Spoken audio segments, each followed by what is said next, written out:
नमस्कार साथियों, पूरे हिंदुस्तान में गरीब मजदूरों, खास तौर से मनरेगा का मजदूर कौन है? मनरेगा का मजदूर 48% पिछड़े वर्गों से है, लगभग 22 से 25% अनुसूचित जातियों से है और बाकी सामान्य वर्गों से गरीब है। उन पर जो व्यापक हमला बोला गया है, उनके पेट पर लात मारने की साजिश जो की गई है, उसके खिलाफ पूरे हिंदुस्तान में जिला स्तर पर आज उपवास भी रखा गया, पत्रकार गोष्ठियों का आयोजन भी किया जा रहा है।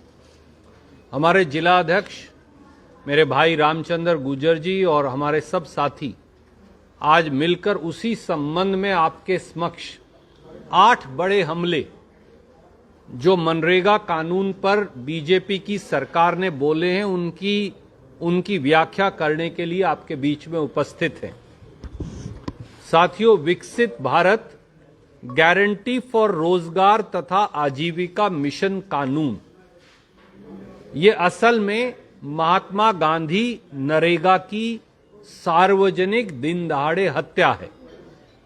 यह कानून जो मोदी सरकार ने हाल में ही बनाया है, ये देश के लगभग 50 करोड़ लोगों के ऊपर डाका है। 12 करोड़ मजदूर हैं, 4 अगर आदमी भी परिवार में हो तो 50 करोड़ संख्या हो गई। मेहनत कशों की रोजी रोटी पर हमला है, गरीबों के काम मांगने के अधिकार का हनन है, मजदूरों के अधिकारों पर कुठाराघात है, एससी, एसटी, ओबीसी और सामान्य वर्गों के गरीबों को सामाजिक न्याय से वंचित करने की साजिश है और गोडसे के अनुयायियों द्वारा गांधी के दर्शन को खत्म करने का षड्यंत्र है। जब मैं ये कह रहा हूं कि ये 8 हमले हैं, तो ये हैं क्या? पहला हमला, रोजगार देने की जिम्मेवारी से भाजपा और मोदी सरकार ने पल्ला झाड़ लिया। मनरेगा कानून का सारा बजट केंद्र सरकार देती थी, 100 में से 100 रुपया। अब 60% केंद्र सरकार देगी, 40% प्रांतीय सरकार देंगी। पर जीएसटी लागू करने के बाद प्रांतीय सरकारों के पास तो पैसा है ही नहीं। 5 लाख करोड़ भारत सरकार सेस लगा के और ले जाती है, जिसमें प्रांतों को हिस्सा नहीं मिलता। तो प्रांतीय सरकारें कभी अपना हिस्सा दे नहीं पाएंगी, केंद्र सरकार को हिस्सा देने की जरूरत नहीं पड़ेगी, ना बांस रहेगा ना बांसुरी बजेगी, कानून का अधिकार खत्म, काम मांगने का अधिकार खत्म। दूसरा हमला, मजदूरों से काम मांगने का अधिकार छीन लिया। मनरेगा कानून जो था, जिसे कांग्रेस ने बनाया था, वो एक डिमांड ड्रिवन कानून है। यानी कोई व्यक्ति काम अगर मांगेगा तो काम देना पड़ेगा, ये उसका कानूनी अधिकार है, और काम नहीं दिया तो उसका मुआवजा यानी बेरोजगारी का पैसा देना पड़ेगा। नए कानून में ये अधिकार खत्म कर दिया गया है। अब केंद्र सरकार तय करेगी कि किस प्रांत में कितना काम देना है, कितने दिन का काम देना है, किस हिस्से में देना है। यानी अब सब अधिकार तो केंद्र के पास हैं। तो दिल्ली में बैठा कोई बाबू बताएगा कि हिंदुस्तान के 7.5 लाख गांव में कितना काम देना है, किसको देना है, कितने दिन देना है, जींद में देना है या महेंद्रगढ़ में देना है, उनको क्या मालूम। तो इसलिए ये अधिकार खत्म। तीसरा, केंद्र सरकार की धौंस के आधार पर बजट मिलेगा। मनरेगा कानून में बजट की कोई सीमा नहीं थी। अगर 7.5 लाख गांव देश के हैं, उनमें कहीं भी कोई भी काम मांगे जब भी, तो काम देना पड़ेगा उसे। अब क्या है, अब केंद्र सरकार फैसला करेगी कि किस प्रांत को कितना बजट देना है। हरियाणा को कितना देना है, पंजाब को कितना देना है, राजस्थान को कितना देना है, मध्य प्रदेश को कितना देना है। यानी उसको हरियाणवी में कहते हैं मुंह देख में टीके लगाना। जहां चुनाव हो रहा होगा वहां पैसा दे देंगे, बाकी हिंदुस्तान बंद, गरीब की रोटी बंद। चौथा हमला, मनरेगा गारंटी थी, ये अब सेंट्रल स्पॉन्सर्ड स्कीम है। मनरेगा में 100 दिन का काम देने का, मांगने का व्यक्ति का अधिकार था।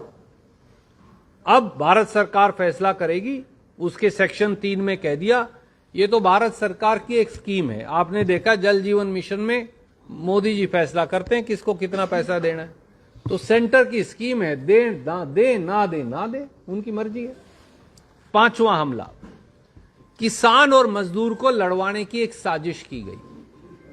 बोले जब 60 दिन के लिए बंद कर देंगे हम, जब फसल की कटाई होगी। बहुत अच्छी बात है साहब, कोई बात नहीं, पर एक बात बताइए, अलग अलग प्रांतों में तो कटाई का अलग अलग समय। जब कणक हमारे यहां कटाई पर आती है अप्रैल में, पंजाब और हरियाणा में, मध्य प्रदेश में तो नहीं आती। जब मध्य प्रदेश में कणक कटाई पे आती तो राजस्थान में नहीं आती। तो रबी हो और खरीफ मई से लेके और फरवरी तक उनकी कटाई चलती है देश के अलग अलग हिस्सों में।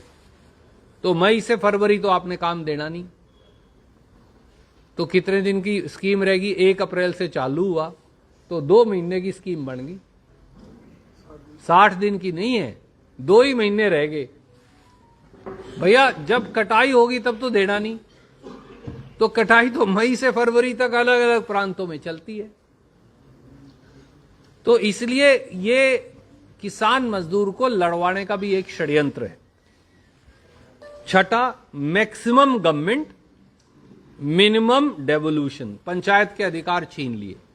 मनरेगा में पंचायत फैसला करती थी, ग्राम सभा फैसला करती थी कि जी अमुक जोड़ खोदेंगे, अमुक रास्ता बनाएंगे, या ये काम करेंगे, या ये जर्नल चौपाल है, ये SCBC चौपाल है, इसमें मजदूरी लगाएंगे।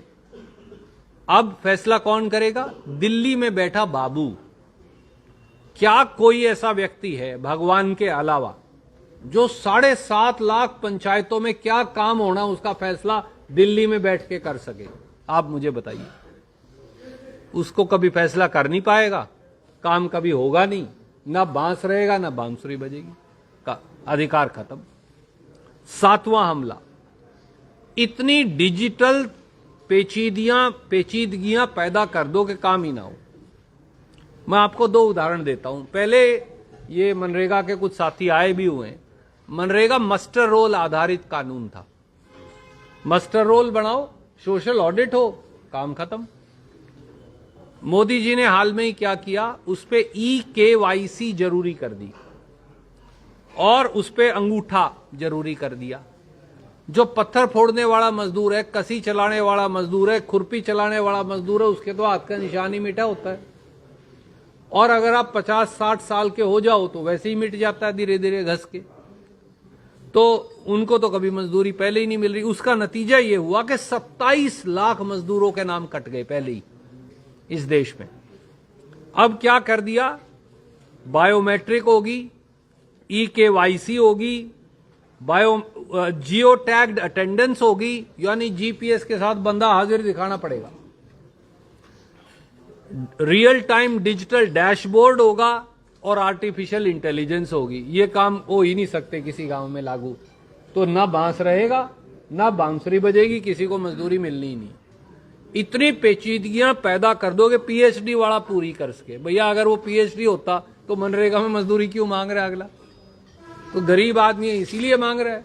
अगर उसको जियो टैग लोकेशन लगानी आती तो वो गुड़गांव में जाके नौकरी करेगा। मनरेगा की 250 रुपए 300 की नौकरी क्यों करेगा? 8वां हमला, मजदूरी की दर ही खत्म कर दी। मनरेगा कानून में कांग्रेस ने यह लिखा था कि जिस प्रांत में जितनी मजदूरी की दर है, हमने 350 या 400 रुपए निर्धारित कर दी, तो मनरेगा में भी उतनी मजदूरी कम से कम देनी पड़ेगी। अब इन्होंने सेक्शन 10 में इसके उल्ट लिख दिया। एक तो अब प्रांत की मिनिमम वेज के बराबर मनरेगा की मजदूरी होना जरूरी नहीं है। फिर जींद में अलग मजदूरी हो सकती है, कैथल में अलग मजदूरी हो सकती है, कुरुक्षेत्र में अलग होगी, यमुनानगर में अलग होगी, अंबाड़ा में अलग हो सकती है, और फिर तहसीलों में भी अलग अलग हो सकती है, पुंडरी में अलग हो सकती है, किलायत में अलग हो सकती है। तो भैया फिर ये किसको मजदूरी मिलेगी? क्या होने वाला है? ये एक भद्दा मजाक है इस देश के गरीब के साथ। और सच बात यह है कि महात्मा गांधी श्रम को पूजा का दर्जा देते थे और मजदूर को भगवान का। देश के करोड़ों भगवानों मजदूरों के साथ ये जो इन्होंने कानून बनाया है, ये एक भद्दा मजाक है। सिर्फ महात्मा गांधी का नाम नहीं हटा रहे, ये महात्मा गांधी की सोच, विचार और गरीब के प्रति उनका जो दर्शन है उसको समाप्त कर रहे हैं। पहले इन्होंने महात्मा गांधी का चश्मा इश्तहार के लिए इस्तेमाल किया, अब महात्मा गांधी का नाम हटा के उनके दर्शन खत्म करना चाहते हैं।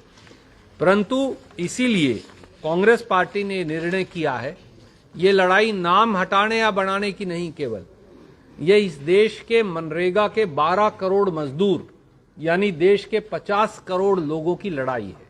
और हम राहुल गांधी जी और मल्लिकार्जुन खड़गे जी के नेतृत्व में इसे पूरे देश में लड़ेंगे।